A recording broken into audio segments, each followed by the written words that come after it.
Yo les traders, donc aujourd'hui nous allons analyser le CAC 40 du 6 septembre pour essayer de déterminer les points de demain 7 septembre. Donc le CAC 40 est passé aujourd'hui acheteur à 6117 points. Demain, j'ai fait le calcul du point. Je vais vous passer les détails du calcul. Les algorithmes donnent un point de vente à 6047. Donc 6047 serait notre point de vente. Donc au-dessus de 6047, on conserve notre pause acheteuse. Donc moi, effectivement, j'ai fait en plus de ces achats, malgré que la configuration ne me plaît pas trop, parce qu'on voit que les volumes ici, là, les volumes baissent de jour en jour. Donc on reste avec des bougies vertes, mais on voit que le corps de cette bougie verte est somme toute relativement peu épais. Et des volumes en baisse constante depuis 3 séances. Donc moi, ce que j'ai fait, j'ai acheté des actions tout simplement, puisque j'avais vendu du Total. Je vous rappelle qu'il y a quelques jours, on a vendu, je sais plus, à peu près 12 ou 15% de notre ligne Total. On va voir ça dans les détails. Donc en trading pur, soit on sortait complètement on va dire ces 15%, de façon à alléger un petit peu notre ligne totale qui était quand même pas mal étoffée.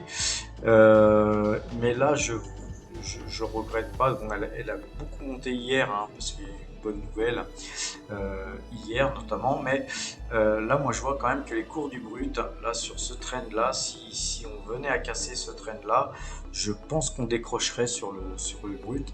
C'est assez surprenant qu'on décroche là sur le pétrole avec tous les événements qu'on a, mais il faut pas rester buté sur une idée qu'on a. Moi, j'ai une idée du pétrole haussier.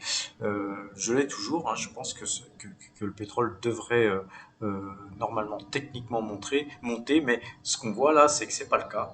On voit que depuis les plus hauts qu'on a fait là, eh bien le marché s'est un petit peu cherché, puis là il a tendance à être dans un bon range baissier. Donc c'est pas impossible de voir ce trend cassé, et ça se situe sur 91 dollars le point là. Si on cassait les 91, je pense que ça s'emballerait à la baisse et donc Total suivrait bien sûr. Bon, je vous épargne le calcul du point, mais donc le CAC 40 repasserait vendeur à 6047. Là, c'est un fait. Et maintenant, si on va voir le graphe de Total Energy, la Total Energy, on a eu une super bougie hier qui m'inquiétait un petit peu. Enfin, ça m'inquiétait pas plus que ça, puisqu'on a encore une grosse pause totale. Donc, si Total monte, tant mieux. Nous, hier, on a gagné du pognon, puisque notre portefeuille s'est apprécié, puisqu'on a encore un bon solde de titres Total en portefeuille. Par contre, j'aimerais, moi, que cette position vendue, les 15% de titres Total ont été vendus, j'aimerais si possible les racheter en deçà de c'était 52,15 prix moyen, je crois, parce que j'ai vendu sur plusieurs comptes.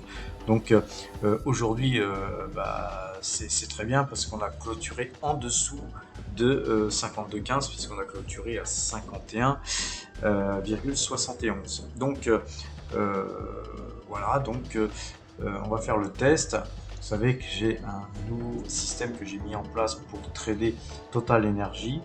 Il est possible d'ailleurs que on finisse par l'adopter sur le CAC 40, pourquoi pas. Par contre, c'est un système qui donne beaucoup moins de signaux que celui qu'on utilise actuellement. Donc on fait le test, et puis on regarde l'Europe. Le rapport, non, il n'y a pas de flèche, donc ça reste vendeur. Donc on va garder notre entre guillemets pause vendeuse sur les titres qu'on a allégés en fait sur Total. Et puis par contre, on a acheté des valeurs CAC 40 aujourd'hui plutôt que de faire du futur. Moi, j'ai préféré augmenter mon rendement puisque Total a versé un certain rendement et puis on a des valeurs qui permettent d'avoir un meilleur rendement que Total. Donc, comme on avait aussi du cash avant de vendre d'ailleurs ces titres Total en, en portefeuille, on a profité aujourd'hui pour faire quelques achats à bon compte. Et je vais vous les montrer maintenant. Donc voilà l'état du portefeuille aujourd'hui, hein. Et donc on a acheté aujourd'hui 300 Crédit Agricole, 30 Air Liquide, 15 Airbus, 20 Schneider, 500 NJ, 150 Veolia, 60 Imeris, 52 Michelin, 5 Oréal, 80 Bouygues et puis c'est tout. Donc c'est déjà pas mal en fait, hein. Donc ce qui fait qu'en fait notre pause totale est passée en dessous de 50% et la stratégie que j'ai souhaité adopter a été de prendre toutes les positions que je viens de vous dire pour consolider toutes ces pauses. Alors notamment Crédit Agricole qui représente maintenant 2% de notre portefeuille. Ouais, parce qu'elle verse un généreux dividende d'une part, mais que aussi je pense qu'elle pourrait monter dans le même temps que Total baisserait. Et si tel était le cas sur Crédit Agricole ou sur une des valeurs comme Veolia, Engie ou autre, si c'était le cas, eh bien on prendrait nos bénéfices sur les valeurs qu'on a achetées aujourd'hui pour acheter du Total à bon compte si on retrouvait du Total de pourquoi pas 5 ou 10% moins cher que ce qu'on l'ait vendu. Donc voilà ce qu'on a fait aujourd'hui. C'est pas risqué du tout parce que si on se trompe et que Total se mettait à continuer à monter, et ben on a encore pratiquement 50% de nos avoirs, de nos actifs sur ce titre, ce qui est déjà beaucoup, ce qui est pas mal. Et puis par contre, on en a profité pour augmenter notre diversification. Et ben dans ce cas, on resterait dans notre stratégie de diversification. Pourquoi pas même continuer s'il y avait un signal d'achat sur Total et puis un nouveau signal de vente, pourquoi pas continuer d'ailleurs à alléger sur ce titre. Et pour aller un petit peu plus loin dans la stratégie que je viens de vous expliquer, j'en ai profité pour, au cas où on fiche cette stratégie et qu'on ne bouge pas le portefeuille tel qu'on vient de le consolider aujourd'hui, eh bien, en fait, on augmente nos revenus grâce à ce nouveau positionnement. Pourquoi ? Parce que les valeurs qu'on a achetées, pour la plupart, donnent plus de pourcentage de dividendes que le titre Total. Ce qui fait que, globalement, moi j'en ai sur plusieurs comptes, ce qu'il faut regarder, c'est que, en fait, ici, vous voyez les titres, tous les titres que vous voyez ici, vous avez ce que donnent en dividendes toutes les sociétés qu'on a en portefeuille. Donc vous avez par an le nombre d'euros perçus sur le PEA et sur les comptes perso.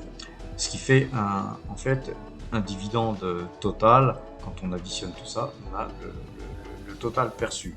Ceci dit, tout n'est pas aussi simple puisqu'évidemment il y a de la fiscalité.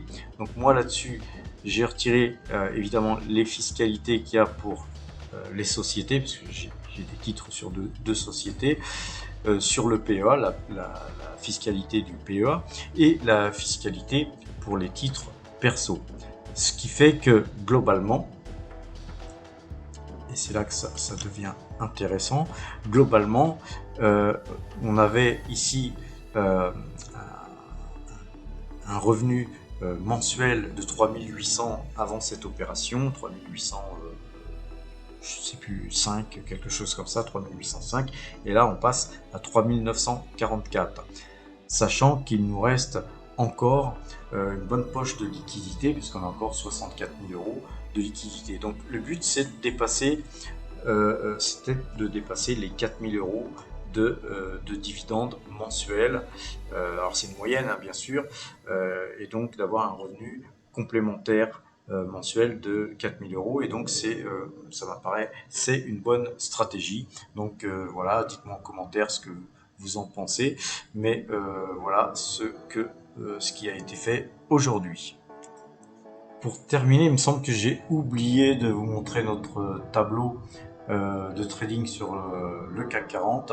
Et donc on voit qu'on a eu deux mauvais trades qui ont été faits le 2 septembre et le 3 septembre. Donc ce sont des faux signaux, des mauvais signaux qui nous ont fait perdre respectivement 115 points et 85 points.